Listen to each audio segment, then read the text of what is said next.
주셨는데 오늘은 종려주일입니다. 아마 교회를 어느 정도 다니신 분들은 우리가 교회력이라고 하죠. 교회의 달력을 따라서 지키는 절기들을 잘 알고 계실 겁니다. 오늘은 종려주일이고 이번 한 주는 우리가 고난주간을 보내며 특별히 이제 부활절을 기다리고 있는데요. 매년 반복되는 이 고난주간 그리고 부활절 어떤 의미가 있을까? 모르겠습니다. 우리 성도님들에게 어떤 의미로 다가오는지 목회자로서 잘 모르겠는데 어쩌면 매주 형식적으로 반복되는 그런 절기처럼 느껴질 수가 있고, 고난주간 또 예수님의 고난을 묵상하는 또 매년 반복돼서 돌아오는 그런 주간이라고 생각하실지도 모르겠습니다. 그런데 여러분, 우리가 교회력 절기를 지키는 중요한 이유가 있습니다.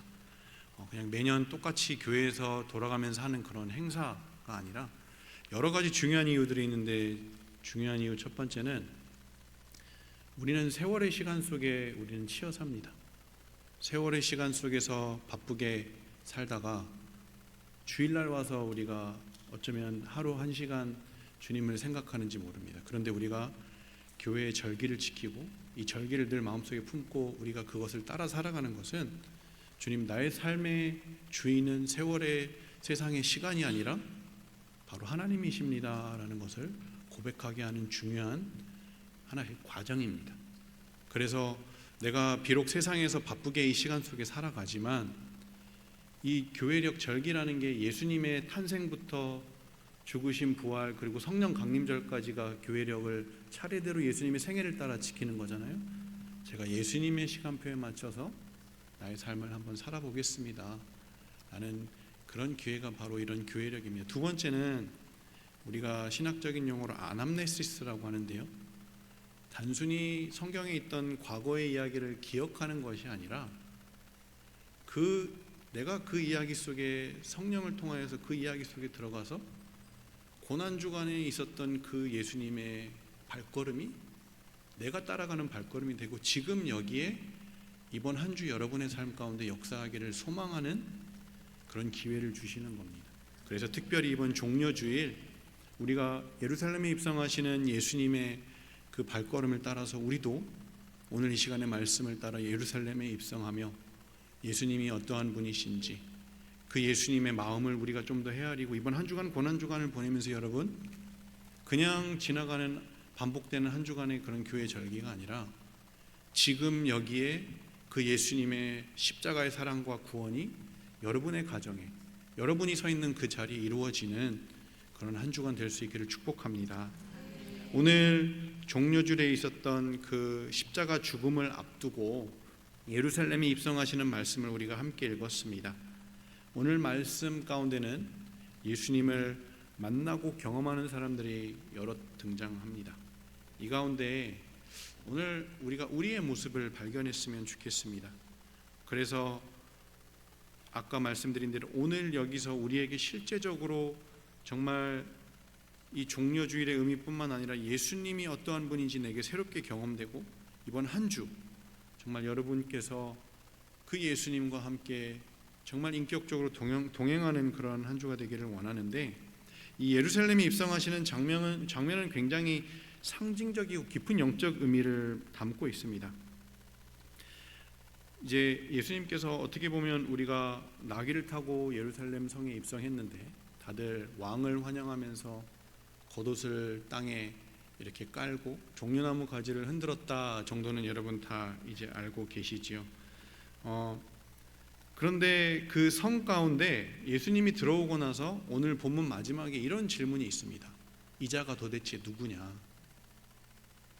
이렇게 호산나 다윗의 자손이여라고 외치고 나귀를 타고 입성한 이 예수라는 자가 도대체 누구냐? 라는 그런 질문으로 본문이 끝납니다. 오늘 우리 자신에게 그 질문을 하면서 오늘 말씀을 듣기를 원합니다. 예수님은 누구신가? 오늘 말씀이 우리에게 가르쳐 주시는 정말 예수 그리스도는 진정으로 이런 분이라는 것을 우리가 세 가지를 한번 살펴보기를 원하는데요. 첫 번째, 예수님은 누구신가? 예수님은 우리의 왕이십니다. 우리 5절 말씀 한번 같이 읽어보겠습니다. 시온 딸에게 이르기를 내 왕이 내게 임하나니 그는 겸손하여 낙이 곧 멍에 매는 짐승의 새끼를 탓도다 하라 하였느니라. 이 예수님께서 나귀를 타고 예루살렘에 입성하신 이유가 있습니다. 바로 신실하신 분이기 때문에 하신 약속을 지키셔야 되잖아요. 구약 성경에서 이사야 선지자와 스가랴 선지자를 통해서 하셨던 그 예언을 성취하시기 위해서 나귀를 타고 입성하셨는데, 그 예언의 말씀이 뭐라고 우리에게 가르쳐 주시냐면, 시온의 딸들아, 그러니까 이스라엘 사람들아, 내 왕이 오늘 너희에게 찾아왔다라고 이야기합니다. 바로 저 예루살렘 성문에 들어오시는 저분이 바로 너희의 왕이다라고 오늘 본문은 우리에게 가르쳐 줍니다. 사랑하는 여러분, 왕으로 찾아오신 예수님, 그 예수님을 언뜻 보면 이 군중들이, 또 예루살렘 사람들이 굉장히 환영하는 것 같습니다. 그런데 생각해 보십시오. 환영했던 이 사람들이 진정으로 왕으로 예수님을 모시고 환영했다면 십자가까지 다 예수님을 따라갔어야 되지 않았을까요? 그리고 오늘 본문의 마지막에 보면 우리 10절 말씀을 한번 같이 읽어보겠습니다. 10절, 예수께서 예루살렘에 들어가시니 온 성이 소동하여 이르되 이는 누구냐 하거늘. 오늘 본문에 보면 예수님이 들어오셨는데 이는 누구냐 하기 전에 성이 소동했다라는 표현이 있습니다. 이 소동했다라는 표현은 굉장히 강한 표현입니다. 지진이 났을 때 쓰는 표현인데요, 발칵 성이 뒤집혔다는 겁니다. 그러면서 사람들이 두려워하고 벌벌 떨었다라는 뜻이에요. 예수님이 들어오고 사람들이 예수님을 향해서 호산나 외치는 소리를 보고 그 이외의 성에 있던 대다수의 사람들이 벌벌 떨었다라는 겁니다. 왜 두려워했을까요? 왜 벌벌 떨었을까요? 왕이 오셨는데, 정말 어떻게 보면 이스라엘 백성들이 그토록 기다리던 왕이 오셨는데 왜 성이 소동했을까? 우리 마태복음 2장에 보면 똑같은 표현이 있습니다. 소동하다라는 똑같은 표현이 있는데요. 우리 마태복음 2장 1절에서 3절 말씀도 한번 띄워주시면 한번 같이 읽어보겠습니다. 헤롯 왕 때 예수께서 유대 베들레헴에서 나심에 동방으로부터 박사들이 예루살렘에 이르러 말하되, 제가 읽어드리겠습니다. 유대인의 왕으로 나신 이가 어디 계시냐? 우리가 동방에서 그의 별을 보고 그에게 경배하러 왔노라 하니 헤롯 왕과 온 예루살렘이 듣고 소동한지라. 동방 박사들이 예수님 탄생의 소식을 듣고 별을 보고 예수님을 찾아와서 새로 난 유대인의 왕이 어디 있느냐라고 물었을 때 헤롯 왕이 깜짝 놀랍니다. 유대인의 왕은 자기인데 지금 와가지고 유대인의 왕을 찾고 있잖아요. 그때 헤롯과 그 당시의 사람들이 소동했다라고 합니다. 헤롯은 혼혈인이었습니다. 그래서 정통, 혈통을 중요하게 생각하는 유대인들에게 환영받지 못한 존재였거든요. 그래서 그가 왕이 되었을 때, 왕이 되기 전부터 그가 왕이 되기 위하여서, 그리고 왕이 된 이후에도 그 왕좌를 지키기 위해서 헤롯은 수많은 악랄한 일들을 했고 수많은 술수들을 써서 그의 왕좌를 지켰고 또 심지어는 수많은 살인까지 저질렀던 그런 악한 사람이었습니다. 그렇게까지 악착같이 자기의 왕좌를 지켜 여기까지 왔는데 동방의 박사들, 멀리서 왔던 그 동방의 박사들이 유대인이 왕이 났다라고 하니까 두려워서 벌벌 떨었다라는 겁니다. 내가 어떻게 지켜낸 나의 왕좌인데 나도 모르는 새로운 왕이 나타났다라고 하니 그가 정말 부들부들 떨면서 두려워하고 벌벌 떨었던 겁니다. 사랑하는 여러분, 오늘도 약속된 메시아인 유대인이 왕이 왔다면 이 예루살렘 사람들, 이스라엘 백성들이 자기가 앉아있던 그 왕좌를 기꺼이 내려놓고 왕으로 오신 예수님을 정말 진심으로 환영해야 될 텐데 오늘 말씀은 예루살렘 성이 소동했다라고 합니다. 이 말씀은 어떻게 보면 우리에게 그런 질문을 던져줍니다. 나는 우리의 삶 가운데 진정 왕으로 찾아오시고 우리 삶 가운데 왕으로 나와 함께 하시기를 원하시는 그 주님을 나는 정말 환영하고 정말 그분을 기쁘게 모시고 있는가? 그 질문을 하면서 동시에 해야 될 질문은, 그렇다면 그 왕을, 입성하시는 그 왕을 내가 모시기 위해서, 그렇다면 나는 나의 왕자를 내려놓을 준비가 되어 있는가? 라는 그런 질문을 해봐야 됩니다. 내가 지금 이렇게 힘들게 얻은 내 삶의 자리, 내가 누리고 있는 이 안락한 삶, 나에게 주신 이 물질, 내가 누리고 있는 이 축복들, 왕으로 오신 그분 앞에 혹시 내가 내려놔야 되지 않을까? 이제는 내 마음대로, 내가 그동안은 내 마음대로 살았는데, 내 하고 싶은 대로 하고 예수님을 믿는다라고 하면서도 내가 왕이 되어서 내가 하고 싶은 대로 나의 삶을 내가 결정하고 내가 선택해서 여기까지 왔는데, 정말 이 종려주일에 왕으로 찾아오신 그 주님을 나의 왕자 가운데 모신다면 정말 헤롯처럼 내 영혼은 정말 또 두려워 벌벌 떠는 것이 아닐까, 그렇게 생각해 봅니다. 사랑하는 여러분, 헤롯 왕만의 이야기가 아니라, 예수님을 거절했던 이 예루살렘 사람들만의 이야기가 아니라, 오늘 말씀이 우리에게 던지는 질문입니다. 예루살렘에 입성하시는 예수님을 오늘 우리가 믿음으로 바라보면서 왕으로 찾아오시는 그 주님 앞에 정말 나의 삶에 찾아오시고 나의 삶에 개입하시고 간섭하기를 원하시는 그 왕 앞에 나는 어떤 반응을 보이겠느냐 말입니다. 그런데 왕이 오셨다는데 어떻게 보면 그분 앞에 진정으로 경배할 마음도 없으면서, 헤롯이 그러거든요. 왕을 찾으면 나에게 꼭 와서 알려달라. 왜냐하면 나도 가서 경배하고 싶다. 경배할 마음도 없으면서 어떻게 보면 경배하는 척, 왕으로 인정하는 척, 그렇게 예배 자리에 나올 때가 있지는 않는지 그런 두려운 마음이 듭니다. 여전히 내가 내 삶의 왕이 되어서, 여전히 왕자에는 내가 앉아 있어서 내 마음대로 내가 하고 싶은 대로 예수님의 말씀과는 아무 상관도 없는 그런 삶을 살아가는 나의 모습이 헤롯과 오늘 이 말씀 가운데 소동하고 있는 그 예루살렘 군중들과 다를 게 없다는 것을 성령님께서는 우리에게 깨닫게 하십니다. 사랑하는 여러분, 종려주의를 맞이하여서 우리가 오늘 우리 인생의 왕을 진정으로 바꾸기를 원합니다.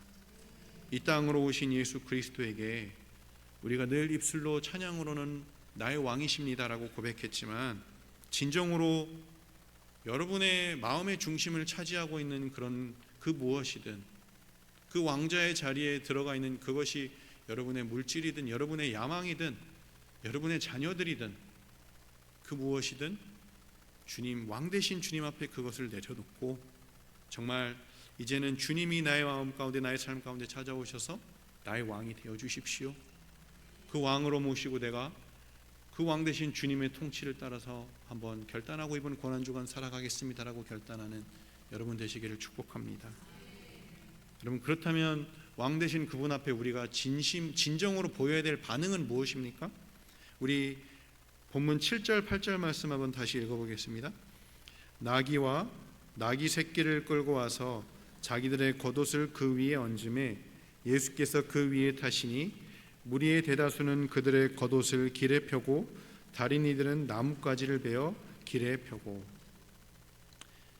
겉옷 이야기가 나옵니다. 여러분, 이 당시에 겉옷은 굉장히 비쌌습니다.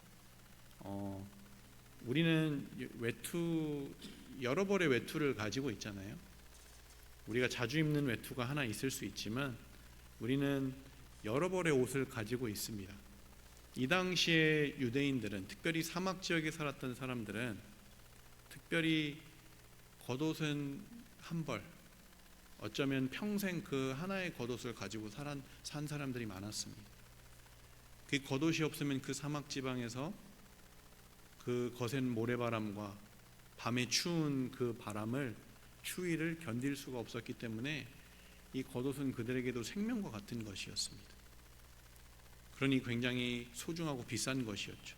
예수님이 예루살렘에 입성하기 전에 제자들에게 맞은편 마을에 가가지고 나귀를 가져오라고 하는데, 그때 제자 중에 하나가 그 나귀를 가져오면서 예수님이 그 나귀에 그냥 앉을 수 없으니까 자기의 겉옷을 벗어서 그 나귀에 얹었다라고 오늘 본문은 기록하고 있습니다.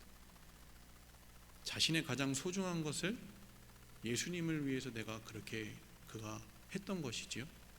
그리고 예수님께서 입성하실 때 그때 그 순간만큼은 진심이었는지 모르지만 그 예루살렘에 있던 예수님을 따라오던 무리들이 겉옷을 다 땅바닥에 깔아서 예수님이 그 겉옷을 밟고 지나갈 수 있도록 했습니다.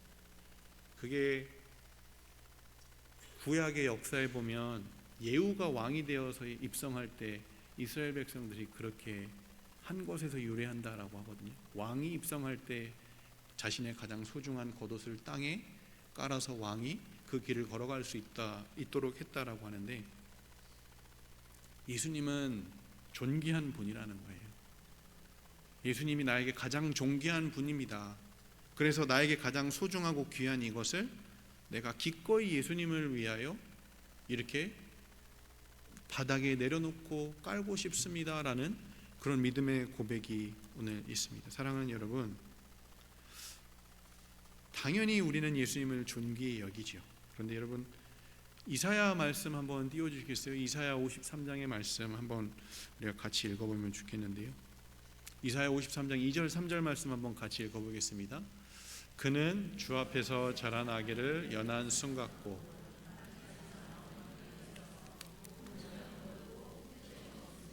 우리가 보기에 흠모할 만한 아름다운 것이 없도다.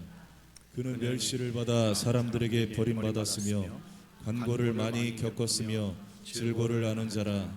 마치 사람들이 그에게서 얼굴을 가리는 것 같이 멸시를 당하였고 우리도 그를 귀히 여기지 아니하였도다. 여러분, 이사야 53장 예수님에 대한 이야기인데요. 저 이야기가 예수님을 바라본 우리의 모습을 기록한 겁니다. 보기에 흠모할 만한 아름다운 것이 없도다. 사실 예루살렘에 입성하시는 예수님, 또 입성하신 후에 십자가를 향하여 걸어가시는 그 예수님의 모습, 흠모하고 아름다운 것이 하나도 없었던 것은 사실입니다. 그들이 기대했던 그 로마 제국을 군대를 끌고 와서 무찌르고 정말 로마의 창과 칼을 정말 무력화시키고 우리를 구원해 줄 그 왕을 사실은 이스라엘 사람들은 기대를 했는데, 그런 멋있고 흠모할 만한 모습은 없고 나귀를 타고 초라한 모습으로 들어오는 그 예수님의 모습, 그를 귀히 여기지 아니하였도다.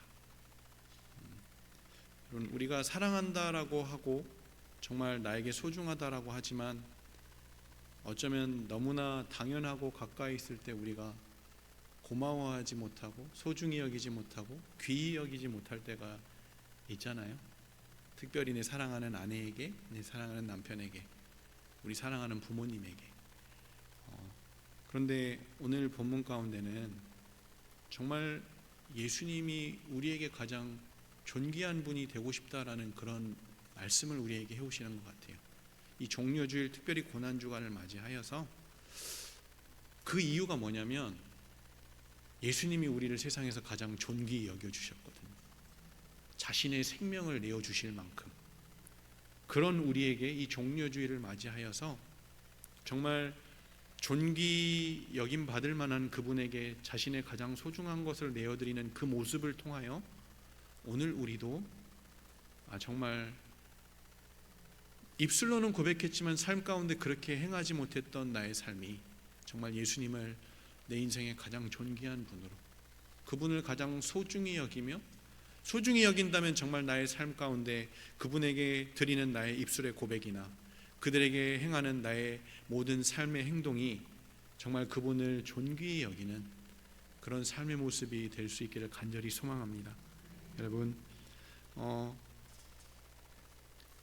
오늘 이 말씀을 통하여서 첫 번째, 예수님은 누구신가? 예수님은 우리의 왕이십니다.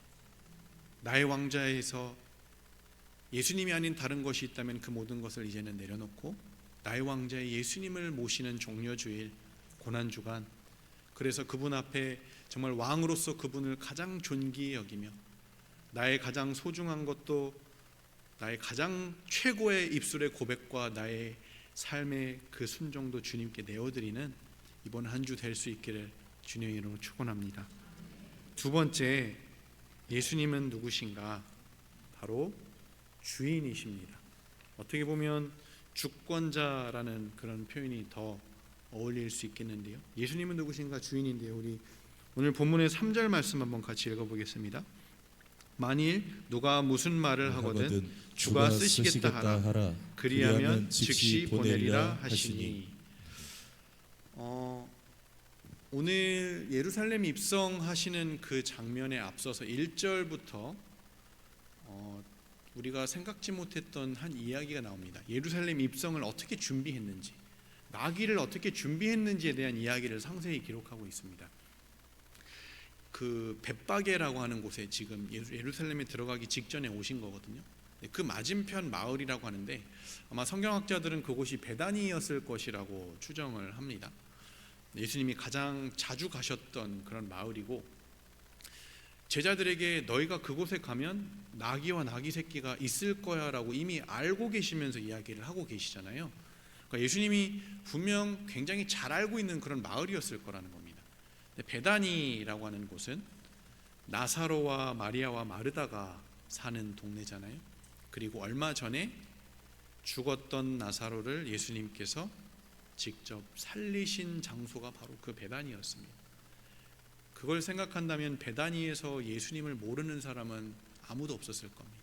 그리고 예수님이 죽은 자도 살리셨다는 것을 믿지 않는 사람은 없었을 겁니다. 그래서 오늘 말씀 가운데 예수님께서 너희가 가서 나귀가 있을 건데 나귀를 가져와라. 황당하죠.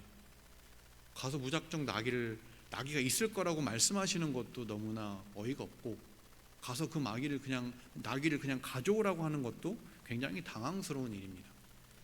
그걸 알았는지 예수님께서 누가 그 주인이 혹시 너한테 막 방해하든 못 가져가게 하든 뭐라고 하면 주께서 쓰시겠다 하라. 그 한마디를 하라고 합니다. 제자들이 갔는데 정말 주인이 제지를 하죠. 근데 제자들이 그렇게 다른 이야기 하지 않습니다. 주께서 쓰시겠다 하라. 그랬더니 그 뒤에 뭐라고 합니까? 즉시 보내리라고 했는데 실제 본문을 보면 즉시 보냈다라고 이야기합니다. 다른 복음서에서도 똑같이 나옵니다. 즉시 보냈다. 이상하지 않습니까, 여러분? 그 사람이 직접 온 것도 아니고 대리인들을 보내서 그가 쓰셔야 된다라고 하면 어떤 바보가 자기의 소중한 가축을 그냥 보냅니까? 근데 주께서 쓰시겠다라는 말을 듣자마자 그가 즉시 묶여있던 나귀의 줄을 풀고 자발적으로 그 나귀를 주님께 보냅니다. 오늘 주께서 쓰시겠다 하라라는 여기서 주는 퀴리오스, 주인, 특별히 창조주를 나타낼 때 쓰는, 세상의 주권자를 나타낼 때 쓰는 표현입니다. 오늘 주님께서 이제 십자가의 길을 걸어가시기 전에 그 모든 것이 예수님께는 완벽하게 준비되고 계획된 것이라는 걸 우리는 알 수가 있어요. 심지어 나귀가 어디 있는 것까지 예수님께서 생각하시고 그 가정의 나귀를 가져와서 내가 그거를 타고 들어가겠다라는 것까지 예수님께서 다 준비하고 생각하신 것을 보면, 주권자이신 예수께서는 정말 실수 없이 이 모든 것을 준비하고 계시는구나라는 걸 우리가 알 수 있어요. 주님이 우리에게 말씀해 주시는 거예요. 너희의 구원 역사를 이루어가고 있는 나는 너희의 삶뿐만 아니라 이 온 세계 만물의 주권자다. 주께서 너희에게 말씀하신다라고 하시는 겁니다. 우리에게 분명하게 예루살렘에 입성하시는 그 주님, 이제 십자가의 길을 걸어가실 그 주님은 우리의 삶의 주인이라는 것을 우리에게 믿으라는 겁니다. 근데 이 주인, 이 나귀의 주인은 그걸 믿었어요.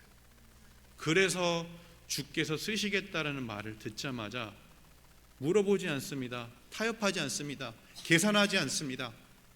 언제 다시 갖다 줄 거냐? 돈 얼마 맡겨놓고 갈 거냐? 그런 이야기는 하나도 기록되어 있지 않습니다. 즉시 그 나귀를 주인에게 내어드린 것을 우리는 알 수 있습니다. 이것은 오늘 이 말씀을 통해서, 그렇다면 우리 인생의 주인 되시고 주권자 되신 그 예수님 앞에 우리가 보여야 될 반응은 무엇인가? 바로 이러한 자발적인 순종.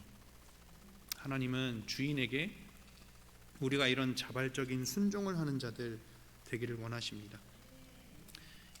이 주인은 그냥 그날 갑자기 우연히 제자들을 만나서 순종함으로 그 나귀를 내어드린 게 아닙니다. 이 나귀의 주인에게는 하루하루의 삶이 자신의 주인 되신 예수님을 기다리는 삶이었고, 주께서 필요하다고 하시는 그때 주께서 찾아오셨을 때 그래서 그는 즉시 순종할 수 있었던 겁니다. 사랑하는 여러분, 내가 그때 되면 예수님께 순종해야지, 그때 되면 내가 예수님께 준비가 되고 쓰임 받겠지. 여러분 천만에요, 그렇지 않습니다. 우리도 이번 한 주 고난주간을 보내면서 여러분의 삶 가운데 특별한 일이 없을 수 있습니다. 그리고 예수님께서 어떤 특별한 사인과 말씀과 기도응답과 어떤 특별한 은혜를 주시지 않을 수도 있습니다. 그렇다고 해서 여러분 이번 한 주간 여러분이 주님 앞에 서 있는 그 시간이 의미가 없는 것일까요? 아니요, 그렇지 않습니다.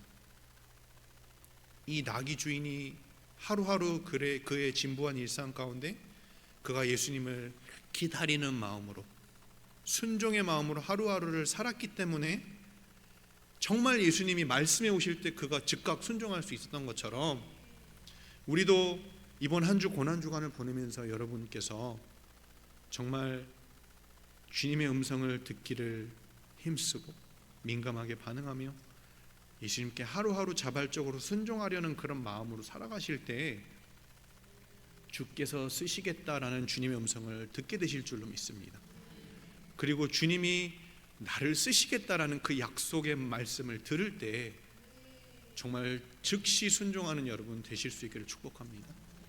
여러분, 주님은 아까 말씀드린 대로 어디서 말을 불러오실 수도 있고요, 그 주권자 되시는 그분이 왜 나귀를 그냥 불러오시지 않겠어요? 그런데 제자들의 순종도 사용하시고 그 순종하여서 찾아갔던 그 제자들이 만났던 이름 없는 그 한 평신도의 그 순종을 사용하셔서 그 나귀를 타고 예루살렘에 입성하시면서 십자가의 그 길을 시작하셨습니다. 주님은 사람을 찾고 계십니다. 이번 한 주도 우리의 삶 가운데 주님이 찾으시는 그 한 사람, 저와 여러분이 되었으면 좋겠습니다. 주님이 우리를 찾아오실 때 주께서 쓰시겠다 하라. 여러분, 근데 저 같은 인생을 주님이 어떻게 쓰십니까? 나같이 별 볼 일 없고 초라하고 신앙도 깊지 못하고 단단하지 못한 나의 그런 믿음을 주님이 어떻게 쓰시겠습니까? 여러분, 그런 질문 해보신 적 없습니까? 목사인 저도 그런 질문을 많이 했습니다. 주께서 쓰시겠다 하셔서 주의 종이 되겠다, 꼭 주의 종이 아니어도 주께서 쓰시겠다고 할 때 주님 앞에 순종하고 싶은데 참 초라하고 그렇게 할 능력이 없는 제 모습을 너무나 많이 봤거든요. 그럴 때마다 얼마나 무력감이 들고 자괴감이 드는지 모릅니다. 그런데 주님께서 이름 없는 이 한 사람의 그 나귀와 그 순종을 사용하신 것처럼 성경에 보면 주님께서는 참 이름 없는 그런 인생들, 그런 한 사람의 그런 순종과 그 한 사람의 그 입술의 고백들을 사용하셔서 주님께서 하나님의 나라를 세우셨고 십자가의 역사를 이루셨습니다. 여러분, 안드레와 그 도시락의 이야기를 아시죠? 오병이어 사건 가운데 예수님께서 얼마든지 그냥 없던 떡을 돌도 떡이 되게 하시는 분인데 그 배고픈 5천 명이 넘는 그 군중들을 먹이실 수 있습니다. 그런데 예수님께서는 기다리십니다. 나에게 누가 도시락을 가져올 것인가 기다리시죠. 근데 안드레가 그래요. 여기 한 아이가 도시락을 가지고 있는데 이 오병이어밖에 안 되는 이 초라한 도시락, 한 사람 먹을 거리도 안 되는 볼품없는 이 도시락, 여러분, 주님 이게 무엇이 되겠습니까? 라고 그래요, 안드레가. 그런데도 그런 마음을 가지고도 안드레와 그 아이가 예수님께 그걸 드립니다. 근데 그 이후에 무슨 일이 일어났습니까? 주님 손에 붙들리니까 이 초라한 도시락이 무엇이 되겠습니까? 라고 했던 그 도시락이 5천 명을 먹이는 놀라운 생명의 역사를 나타내는 귀한 통로가 됩니다. 우리의 인생, 청년의 때 제가 그런 질문 많이 했거든요. 주님, 제게 이런 기도 제목과 비전과 꿈은 있으나 현실 나의 삶은 너무나 초라합니다. 그리고 앞이 보이지 않습니다. 어떻게 합니까? 주님, 이런 인생을 주님 어떻게 쓰시겠습니까? 그런데 주께서 쓰시겠다라고 하시면 역사가 일어나는 줄로 믿습니다. 주님 손에 붙들리면 그 초라한 도시락도, 그리고 저와 여러분의 인생도, 나이가 들어서도 아니면 아직 경험이 없고 연소하여도 비천하고 또 하나님 앞에 정말 부끄러운 내 신앙의 모습이라 할지라도 주인 되시는 그분께서 쓰시겠다라고 하면 주님이 그 주님의 나라와 역사를 위하여 귀하게 쓰신 줄로 믿습니다. 그 주님을 신뢰하고 오늘 자발적으로 순종과 이 주인이 자기의 눈앞에 보이지 않는 그 주인에게, 그리고 어떠한 일이 일어날지 모르는 그 길에 자기의 나귀를 보냈던 것, 순종할 수 있었던 것은 주인 되시는 예수님에 대한 전적인 신뢰가 있었기 때문입니다. 여러분, 엘리자베스 엘리엇이 이런 이야기를 했습니다. 우리 앞에 놓여 있는 일에 순종하지 않고 미래에 대한 인도를 구하는 게 말이 됩니까? 성경에 수없이 많은 중대한 사건들이 한 사람의 작은 순종에 달려 있었습니다. 안심하십시오. 지금 주님께서 하라고 하신 일을 하십시오. 그리고 그것을 의지하면 이 다음에 주님께서 무엇을 해야 할지 보여주실 것입니다. 오늘 우리 앞에 서 계신 그 주님 앞에 우리가 드릴 수 있는 것은 바로 엘리자베스 엘리엇이 고백했고 오늘 그 본문의 나귀 주인이 했던 것처럼 주님 앞에 비록 연약하고 초라하지만 우리 앞에 있는 삶 가운데 드릴 수 있는 최선의 순종을 드리는 것입니다. 주님은 그것을 원하신 줄로 믿습니다. 여러분, 주님은 사실 나귀를 원하시는 게 아니라 주님이 부르신 주님의 사람들의 그 순종, 그 마음을 원하셨던 겁니다. 내가 주님 앞에 내 순종을 드릴 수 있다는 것은 사실 내 마음의 전부를 드릴 수 있다는 의미거든요.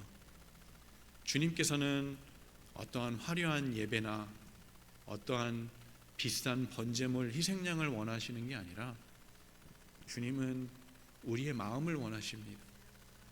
그 마음을 순종을 통해서 보기를 원하시는 겁니다. 우리의 주인 되시는 그분이 우리에게 말씀하시고 내가 너의 인생을 이끌어가고 사용하기를 원한다라고 말씀하시는 그분의 음성 앞에 여러분의 마음, 여러분의 그 순종을 드릴 수 있기를 간절히 소망합니다. 우리 마지막으로 세 번째 예수님은 누구신가? 바로 구원자이십니다.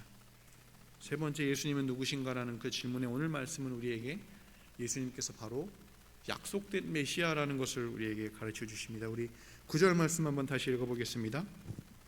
앞에서 가고 뒤에서 따르는 무리가 소리 높여 이르되 호산나 다윗의 자손이여 찬송하리로다. 주의 이름으로 오시는 이여 가장 높은 곳에서 호산나 하더라. 오늘 주인 되시는 예수님, 또 왕으로 우리를 찾아오시는 예수님의 이야기를 했습니다. 근데 여러분, 제가 한번 상상을 해봤습니다. 그 예루살렘 성에 입성하시는 그 예수님의 모습을 상상해 볼 때 영화 같은 것을 보면 예수님이 나귀를 타고 들어오시면서 온화하게 웃고 계시는 그 모습이 사실 촬영이 되거든요. 그리고 그 따라오는 제자들이 막 의기양양해가지고 자신만만하게 걸어오는 그런 모습들이 영화에 이렇게 담겨 있어요. 근데 아마 정말 그 모습이 그랬을 것 같아요. 그런데 사실 예수님의 마음은 정말 그렇게 환하게 웃으실 수 있으셨을까? 이제 십자가의 길을 걸어가셔야 되는데 정말 그 마음이 참 많이 무거우셨을 것 같아요. 근데 무엇보다도 예수님의 마음이 무겁고 참 아프고 예루살렘을 바라보시면서 눈물 흘리실 수밖에 없으셨던 그 예수님, 지금은 내 앞에서 호산나 다윗의 자손이요. 호산나 히브리어인데요. 히브리어를 번역해서 호산나라고 했더니 호산나라는 단어는 간절히 비옵나니 우리를 구원하여 주옵소서 라는 고백이거든요. 우리가 찬양할 때 호산나라는 그런 찬양을 고백을 많이 하잖아요. 그거는 조금 더 의미가 확장돼서 나의 구원자가 오셨습니다라는 그런 의미로 쓰이는 의미인데요. 어쨌든 같은 의미입니다. 주님을 내 인생의 구원자로 내가 인정합니다. 주님, 내가 구원자인 주님을 만나기 원합니다. 그런 간절한 고백이잖아요. 지금 내 앞에서 저렇게 겉옷을 깔고 종려나무 가지를 흔들면서 호산나 다윗의 자손이여 라고 외치는 저들이 이제 정말 비천해지고 초라해지고 피투성이가 된 예수님의 정말 그 몰골을 보면서 하나둘씩 예수님을 떠나고 호산나 외치던 그들이 이제는 빌라도 앞에서는 십자가에 못 박으라 라고 외칠 텐데 예수님은 그거 모르셨을까요? 얼마나 가증스러웠을까요? 근데 그들의 그 본심을 알면서 그리고 자기를 따라오는 그 제자들 예루살렘을 입성하기 전에 무슨 일이 있었습니까? 예수님은 그 무거운 마음으로 이제 겟세마네에서 정말 그 피눈물을 흘리며 기도하시고 이제 골고다 언덕을 향해서 걸어가시는데 그 가장 사랑하고 믿었던 제자들은 내가 예수님의 우편에 앉을 거라고 서로 싸우고 있습니다. 이제 예수님이 로마 제국을 가서 짓밟고 왕좌에 앉으시면 내가 예수님의 가장 오른편에 예수님 옆에 가장 높은 자리에 앉을 거라고 그렇게 싸우고 있는 그 제자들의 뒤에서 그 싸우는 소리를 들으면서 정말 예수님 피눈물 흘리지 않으셨을까요? 3년 동안 내가 그리고 이제 십자가에서 이들을 위해서 내가 나의 생명을 내어줄 것인데 이들의 모습이 이것밖에 안 되는 것을 보시면서 근데 예수님께서 그럼에도 불구하고 그렇게 예루살렘에 입성하시죠. 바로 하나님의 약속 때문입니다. 구약의 수없이 많은 약속들과 예수님께서 처음 이 땅 가운데 오셔서 세례를 받으실 때 보라 세상 죄를 지고 가는 어린 양이로다 하죠. 그 말이 무슨 말이냐면요, 그때는 그 누구도 그 말의 의미가 뭔지 몰랐어요. 네, 구약 성경에서 어린 양이 제사의 번제물로 드려지잖아요. 그때 우리의 모든 죄를 그 어린 양의 제사장이 안수하면서 전가시킵니다. 그래서 우리의 그 모든 죄가 어린 양에게 전가되어서 그 어린 양이 제단 위에서 정말 갈기갈기 찔려 죽고 불태워 사라집니다. 근데 그 말은 예수님의 이 공생의 사역을 시작하면서 살아가실 그 삶이 예수님이 지금 우리의 자리에 서 있다라는 것을 이야기하는 겁니다. 죄인된 우리가 걸어가야 될 그 길에 어린 양으로 오신 예수님이 너의 삶의 그 죄와 그 삶의 멍에와 무거운 짐을 다 지시고 지금 너가 걸어가야 될 길에 이제 예수님이 서셨고 걸어가신다라는 그런 말씀이거든요. 그렇게 걸어오셔서 여기까지 오신 거예요, 예수님이.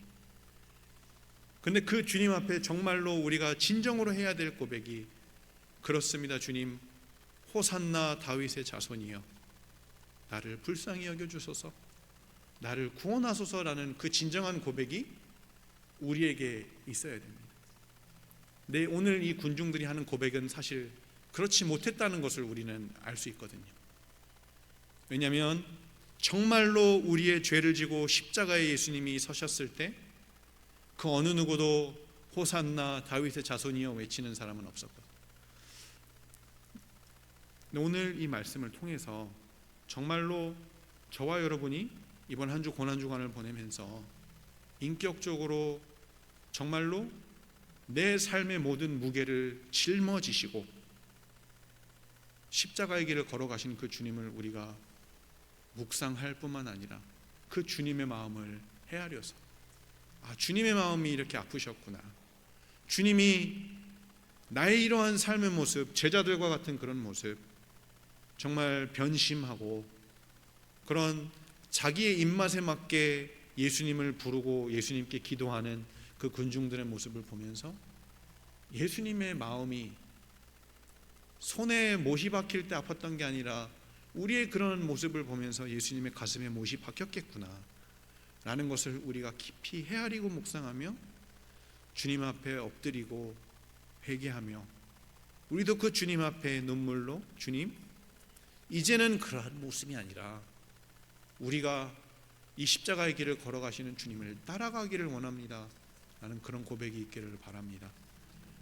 이 마태복음 21장 바로 앞에 20장의 마지막에 어떠한 말씀이 나오냐면요, 바디메오의 이야기라고도 하는데 두 장님의 이야기가 나와요.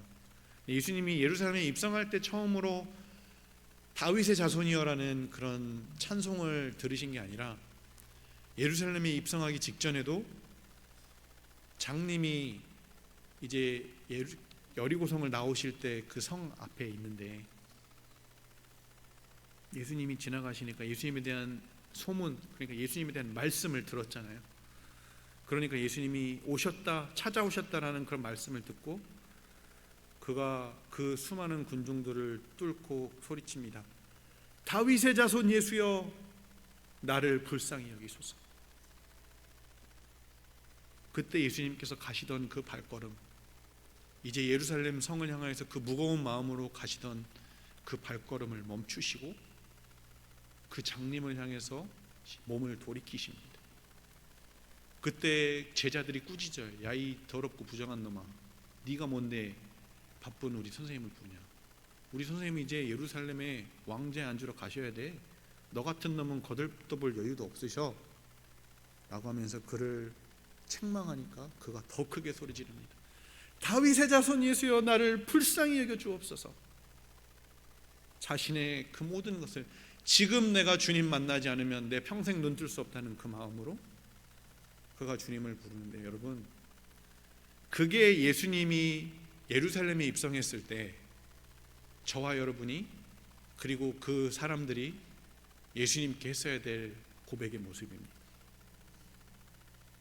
그 주님을 바라보면서 다윗의 자손 예수여, 이렇게 암흑 같은 로마 식민지 시대에 정말 인생다운 인생 살아가지 못하는 우리의 삶 가운데 우리가 주님의 그 약속 하나 붙들고 우리의 삶 가운데서 우리를 건져주실 구원자를 우리가 기다렸는데 이제 진정으로 우리를 찾아오셨군요.